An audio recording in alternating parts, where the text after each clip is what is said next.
Hello, and welcome to Daily Bust on PfTV, your quick and refreshing soft angle to news on society, lifestyle, culture, and stories that matter. I am Ami Mve. Here are the stories making waves today. 79 Nigerians face immediate deportation from United States.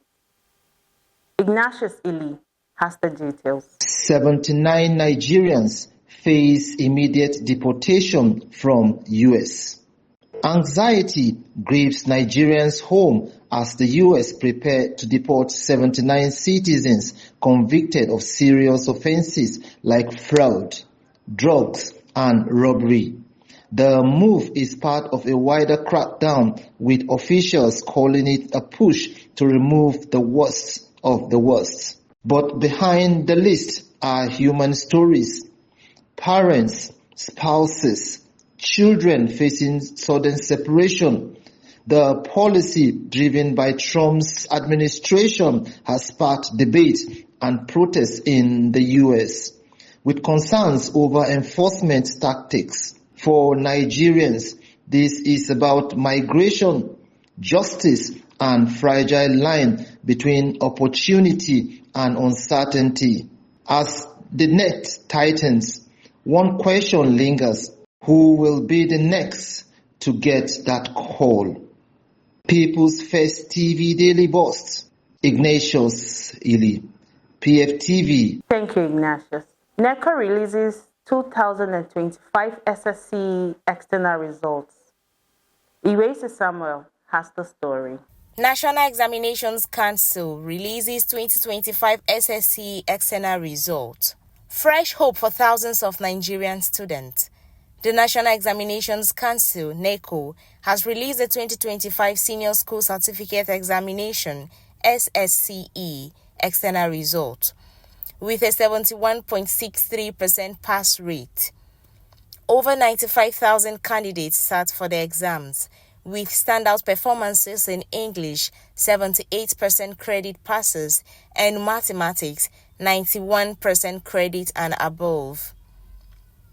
About 7 in 10 candidates got 5 credits, including English and maths, key for tertiary education.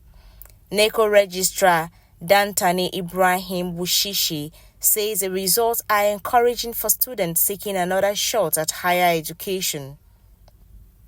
However, over 9,000 candidates were booked for malpractice, with sanctions for some supervisors and centers.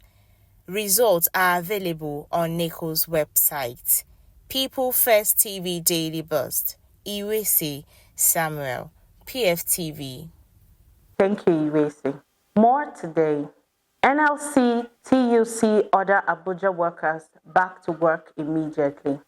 Offices in Abuja are reopening as labor unions direct workers under the Federal Capital Territory Administration to resume work immediately. The Nigeria Labour Congress and Trade Union Congress met with FCT Minister Nyesom Wike, addressing issues like unpaid entitlements, pension deductions, and promotion concerns. Union says issues are resolved with assurances no workers will be punished for joining the strike and court cases will be withdrawn. The shutdown had affected daily life, but union says it's time to move forward in the interest of peace and mutual respect. As workers return, the test remains: will promises translate into trust? For Abuja workers, hope is for a return to fairness. Let's go on a quick break. We'll be back shortly.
Welcome back to People First Television Daily Bust.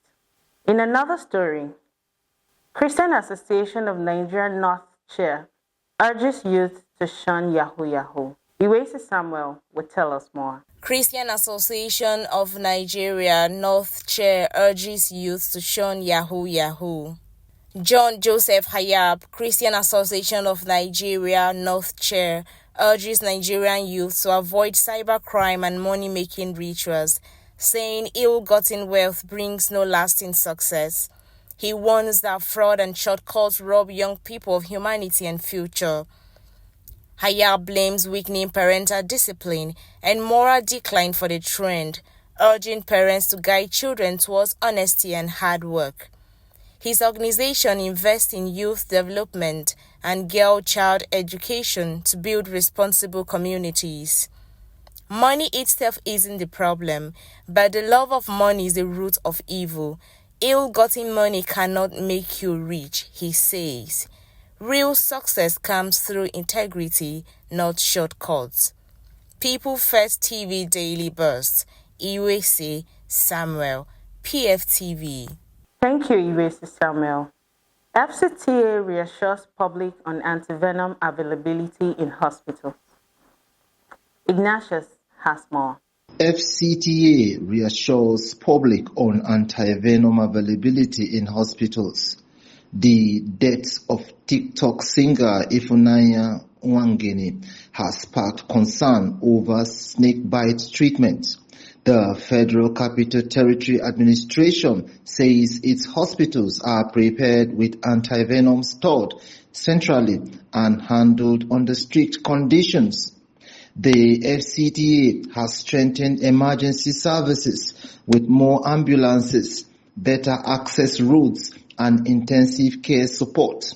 Health officials stress that time matters in snakebite treatment, and antivenom works best when administered quickly.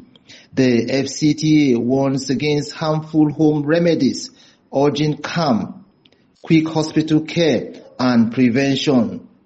As Abuja mourns Ifunanya, the message is clear. Preparedness saves lives, but speed, knowledge, and actions can make difference between loss and survival. People's First TV Daily Bust. Ignatius Ili, PfTV. Thank you, Ignatius. Middle Belt Forum raises alarm over abductions. Ignatius is here again with more. Middle Belt Forum raises alarm over abductions.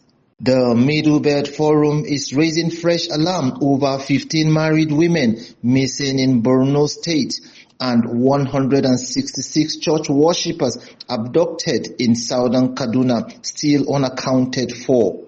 The women were taken while fishing near their village, leaving behind children and families who are still waiting for their return.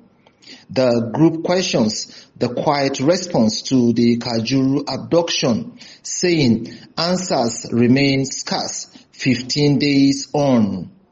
Meanwhile, 151 church members taken in Kajuru have been released following dialogue and engagement with authorities. But for the women in Borno and others still missing, the waiting continues. The forum's concern is not just numbers, but the lives behind them, and the fear growing with every passing day. For families, the question lingers: how long must hope survive on silence? People's First TV Daily Boss. Ignatius Ili, PfTV. Thank you, Ignatius. And lastly, ex-Justice Minister Malami's son faced DSS charges. A former Attorney General of the Federation, Abubakar Malami, and his son were arraigned today in an Abuja court, pleading not guilty to the terrorism financing and unlawful possession of firearms charges. The DSS alleges Malami failed to act on terrorism financing cases while in office, and illegal firearms were found at a private residence. Prosecutors sought custody, while the defense sought bail, The judge ruled that bail must be requested formally in writing, adjourning the case to later this month. The trial sparks questions about accountability, trust in institutions, and faith in justice. That is it for this edition of People First Television Daily Burst.